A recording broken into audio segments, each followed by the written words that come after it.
enjoy. All right, welcome to Touch of Gray Matter. I'm your host, Dave Sokolowski, along with Barry 3D Carter, Thomas Patrice. Unfortunately, Zulf is not here. He's undergoing a sex change operation, but he will be back with our next episodes. Well, she will be back with our next episodes, or it will be back. I don't know. Whatever pronoun they're going with right now. So, very special thank you to Jaybird Digital Arts. Man, you make us look so professional, and we're not. Like, it's just.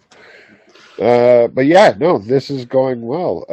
So we're still in Ontario. It's February 12th, just so you're to catch the timelines on this, because by the time this actually gets aired and put up on YouTube, it's going to be like probably the 22nd, 23rd, so about 10 days from now, just because we've got other videos coming up that are lined up, and we record this, and then we cut it and splice and change everything around and whatnot. And so, but the date is very important, so that we're not sitting there like 2 weeks later going, "What the fuck are they talking about this shit now?"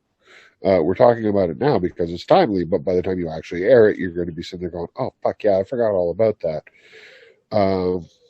And so, on one of the last episodes, a few back, when Zulf was here before he got called away,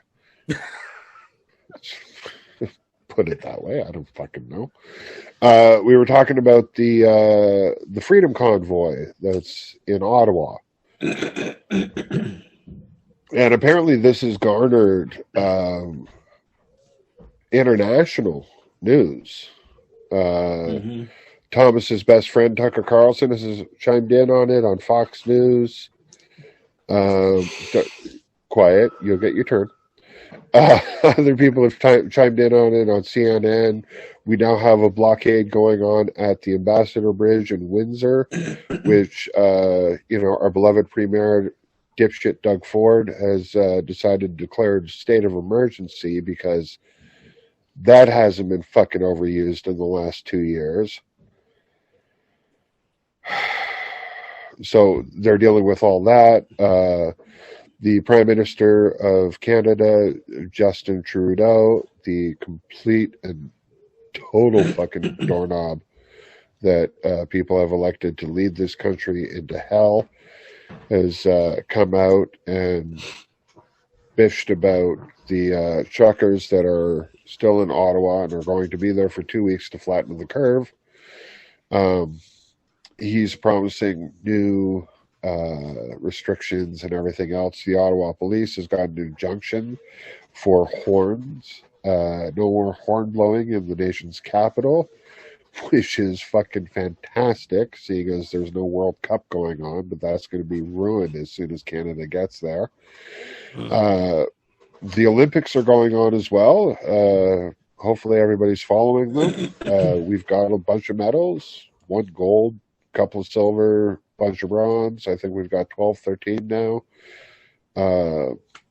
But yeah, there's a lot of shit going on. And the whole time that this is going on, there's shit that's getting thrown to the side and not really being paid attention to. I end every episode here with, there's a lot of good people in the world, and if you can't find one, be one. And I came across a couple of news stories this week that I thought, you know what, like, there's not a whole lot of coverage on it. Nobody's really talking about it and everything else. But I was just like, man, like, there's so many things that are going. I'm just wondering why Thomas is fucking disappearing right now, but he's going to blow his nose with a tissue and he'll be right back. But I posted up on my Facebook, Eagle Safety, Anthony Harris, surprised 11-year-old fan Audrey Soap by taking her to a daddy-daughter dance. Right. Within the last year, she lost her father and her grandfather. And literally had nobody to take her to this.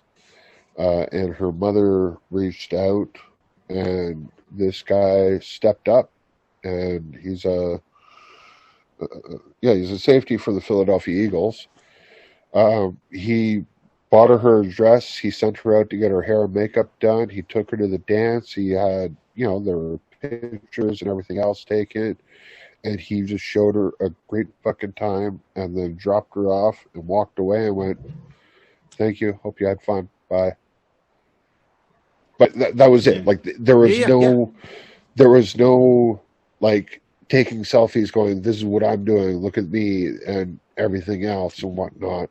And it's stuff like that where I can literally sit there and go, "This guy's fucking impressive." Yes. Like, to do something like that and to sit there and go, "You know what? I'm not above like anybody else because I make millions of dollars playing a sport." You know what? This kid reached out. This kid went, or her mother, went, "Can you help us?" And he went, "Yeah, sure. Let's go. Let's do this." And I mean, like, there's been a few of them that I've seen over the past couple of weeks, and it's just been fucking phenomenal to see how many like famous people and like rich people and like the celebrities that we call them, sports celebrities or anything else, show up and go, "Here's what it is. This is what we're put on the planet to do." There's a guy that plays in the Premier League who, has like a BlackBerry, like one of the original Blackberries type thing. Like, he's got one of the old phones, and he doesn't upgrade it or anything else. And they're like, "Well, what do you do with all your money?" He goes, "I build schools, I build stadiums, I build stuff back home. I build housing for people in my country because, that's what I'm supposed to do. Like, I'm supposed to help other people with this."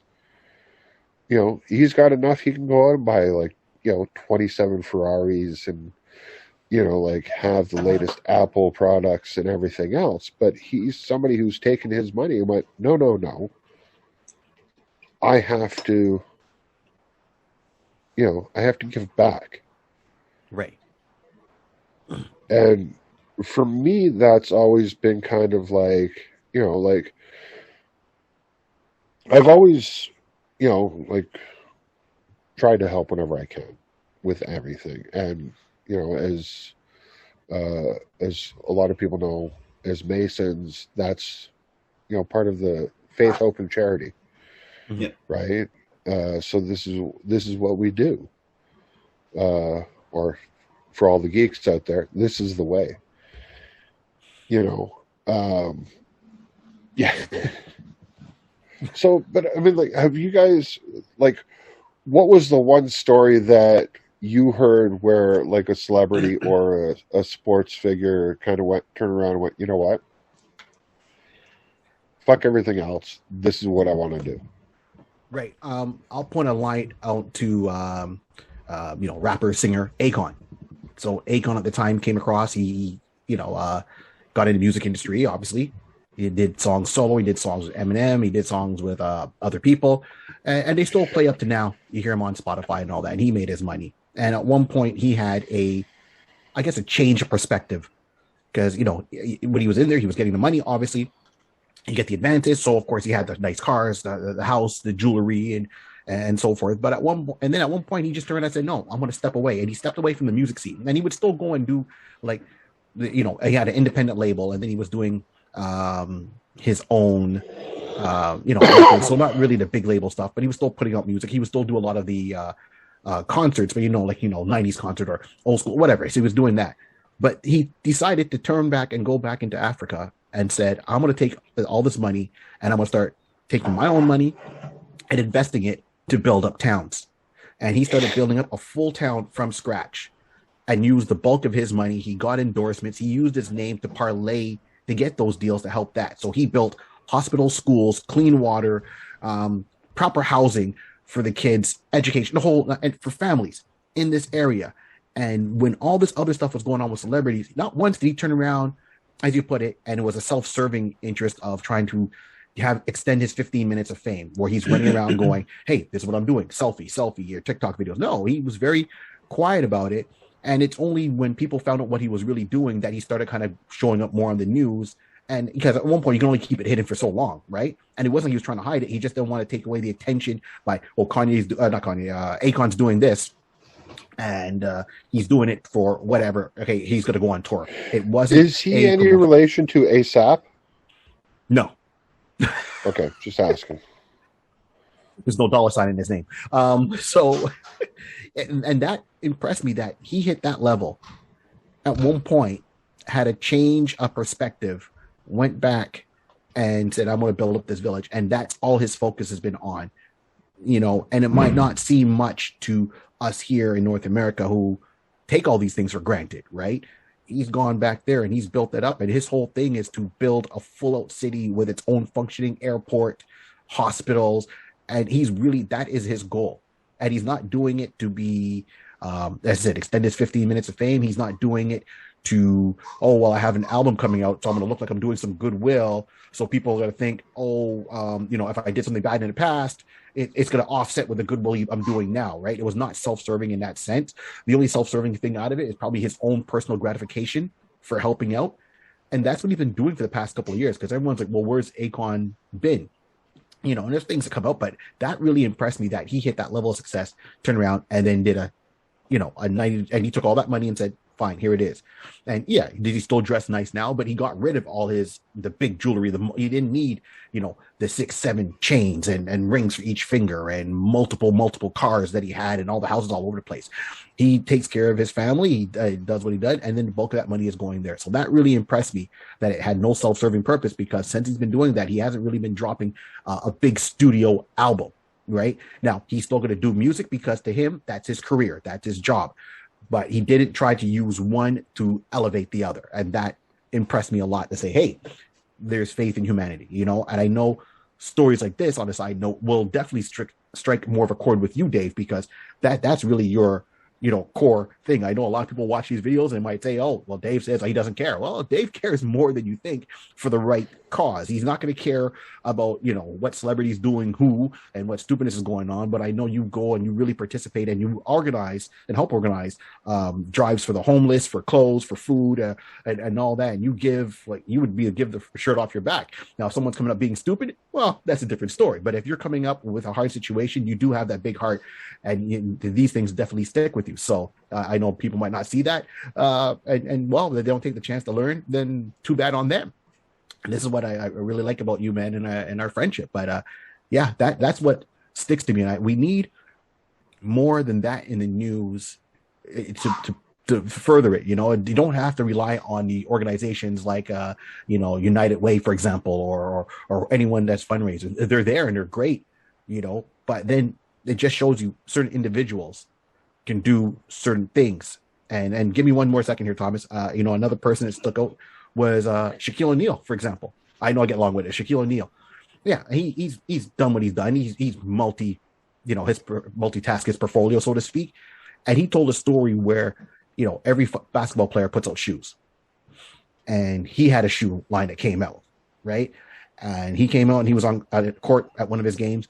And this mother was screaming at him, and he couldn't get his attention. And he's like, "Oh, okay, yeah." I turn around, Shaquille O'Neal, hey, and she's like, "Well, you know what? Fuck you." It's like, what? He goes, "You now are this big celebrity, putting out shoes, and now you have kids who can't even afford your shoes, trying to buy your shoes. It's great that you have a multi-million-dollar bank account, but these kids are fighting over $200 shoes, but they don't even have $200. Their parents don't have that money. They want to be like you." And then he sat there, and he had to deal with Nike, and he was like, shit, okay. And he went in, I think it was Nike, if I'm wrong, or Reebok, but he went into that company almost the next day. That was over a weekend. He went in the following week, and he said, all right, scrap the contract. He goes, what? He goes, I'm not putting out $200 shoes. I want good quality shoes, but I want to sell them at Walmart. I want them to be affordable to, the regular, blue collar worker. I don't want kids dying in the street over like Oakleys and polo and shoes, and there's a whole culture about that with the whole polo thing. And he turned around and, you know, when you're looking at Jordans, for example, and how much money you have to buy a pair of Jordans, but then you go and buy Shaq's shoes, right? You can have Shaq shoes made with high quality designers, good quality, at an affordable price, being sold in Walmart. So that shows you go to Foot Locker, you're coming out broke, you know, or don't go to Foot Locker, watch whatever past videos, especially in Bradley, or, you know, you go to why are these shoes squishy? Pre-soaked. You know, you need someone else's DNA to leave at a crime scene, go to Foot Locker. What? No, I just came across these shoes, literally. Literally.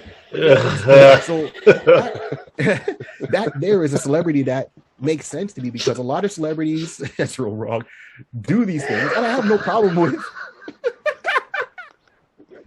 so wrong. You know, I like the tight shoes, the long tight white shoes, with the cross laces. You know, I'm old school, like the Fat Boy laces.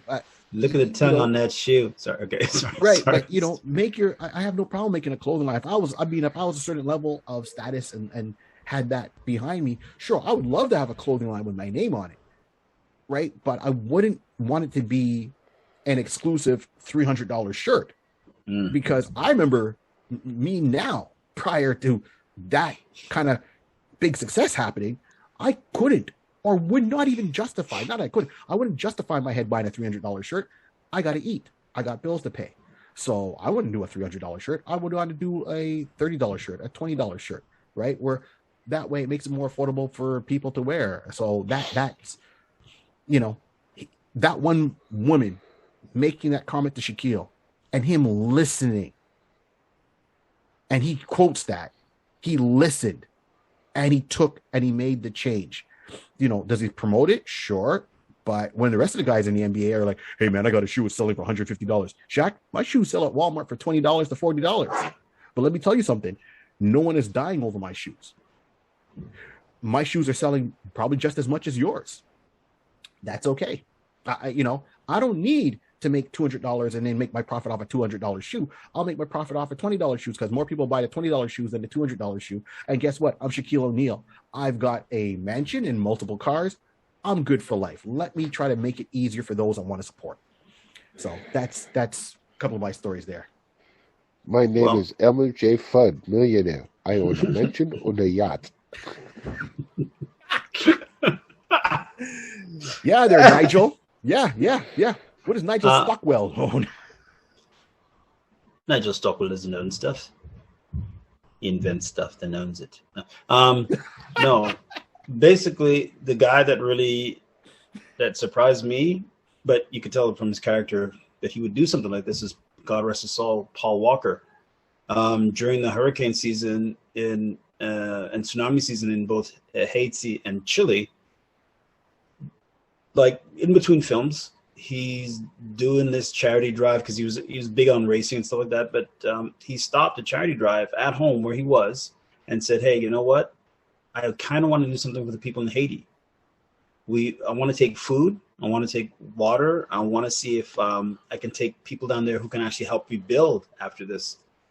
Not only does he get the helicopters, get the people together, contractors that he knows, some local law enforcement. He also got a food drive together, and got clothes together, flew all the stuff down there at his expense. When people said, you know what you should do? You should put it out there, and you should say, no, that's not what I want to do. What I want to do is I want to make sure that this stuff is going to get to them. I personally want to go down and see it done. I want to help out as much as I can, but let's do this under like a charity. Let's set up a charity that's just for these people. And not only did he do it once, he did it twice. And you only found out about it after, like maybe a year or two after this had happened, right? Because he even told his friends, do not talk about it. Don't make it about me, because these people won't get the food that they need or the supplies they need. And people donating money will only donate money because they want to get their faces in the picture. I don't want anything to do with me. Let's do a charity thing. And if we're going to talk about it, you guys talk about it. I'll talk about it a bit, but you guys talk about it, and I'll throw in whatever cash we need. There's just stuff like that. You know what I mean? That is a selfless act because he knows he has a platform. He knows he can do it and make himself look even bigger. But it wasn't about him because he understood that the people needed the help. He understood the people needed the supplies, the food. They needed to rebuild their communities that they lived in. And he didn't want to go down there as Hollywood, Tinseltown guy. He wanted to go down there as just, hey, man, I just want to help out. Yeah. And that's number one, that's courage. Number two, that's philanthropy beyond just showing, hey, look what I did. And number three, that shows that not only is he a real person, but he understands. He has a compassion for the people that, share the world with him. So, yeah, to me, Paul Walker, when he did that, that was amazing. That was amazing. Absolutely. It's like Brad Pitt. Yeah. Brad Pitt. Yeah. This is when Brad Pitt was still married to Jennifer Aniston. And at one point, I don't know if he wanted to get out the house or not, but he turned around with New Orleans and everything going on. He said, heading to New Orleans. Don't tell anyone I'm going. I'm going. How can I help? And he himself personally went down there. Yeah. And, he donated. And then he put on his construction boots.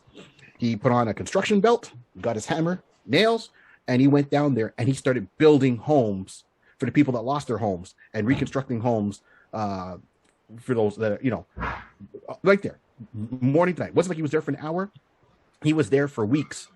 And, pictures popped up after where people like, he's like, do you recognize who that person is on top there? He's got the shirtless shirt on, a sleeveless shirt on, a t-shirt on. He's got his cut off jean shorts, construction boots, and he's hammering away.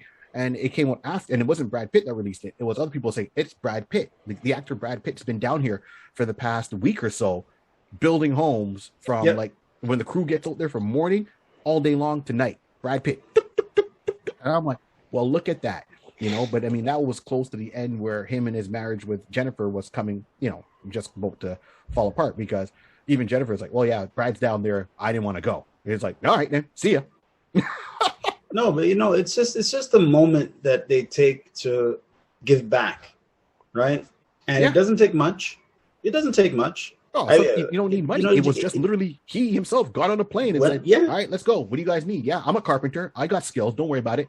Give me the tools. Let me help. Let me give you some manpower and help out because you guys don't have the manpower. I'm going to donate. I'm going to give the manpower and don't put my name on it. Let me just. And he was just a normal person, not celebrity Brad Pitt. He was just Brad.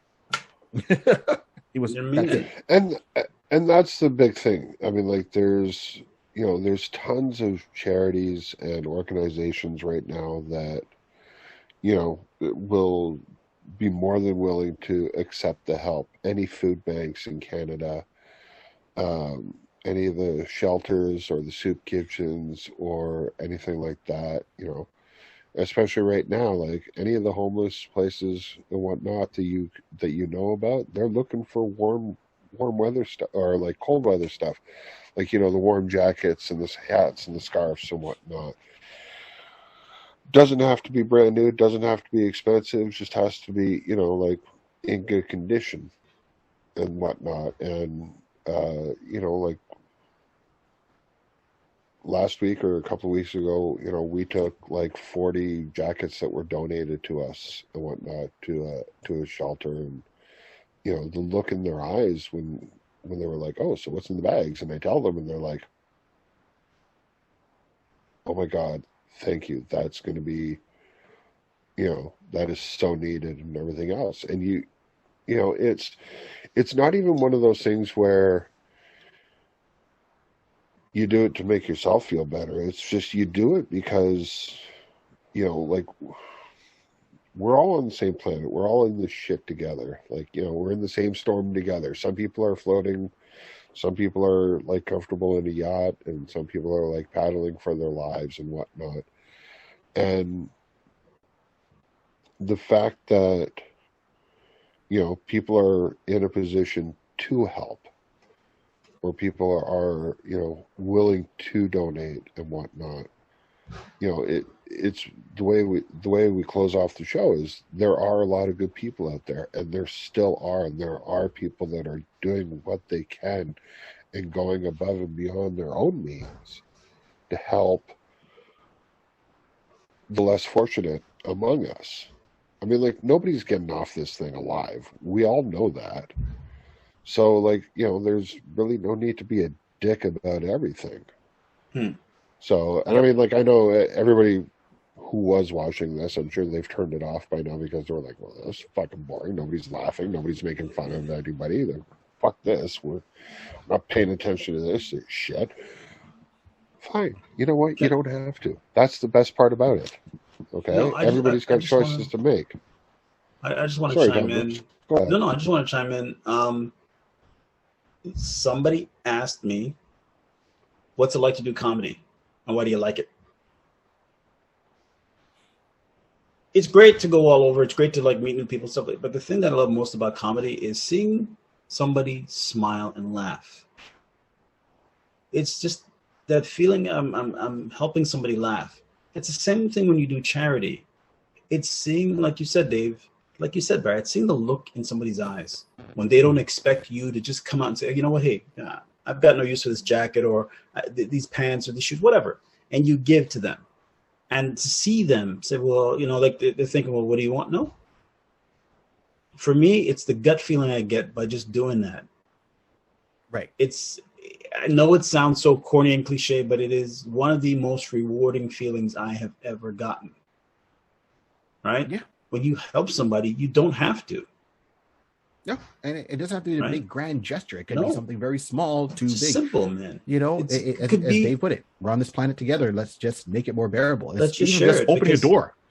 Exactly. Like somebody drops a $5 bill. Hey, you dropped this $5, or just like once I was out, and this is I don't know. I did it because I wanted to feel good. I was out with my wife, and we were with her friends. And we were getting brunch, and there was a guy who was like looking for cash to pay for his brunch and stuff like that. He and his girl were just arguing.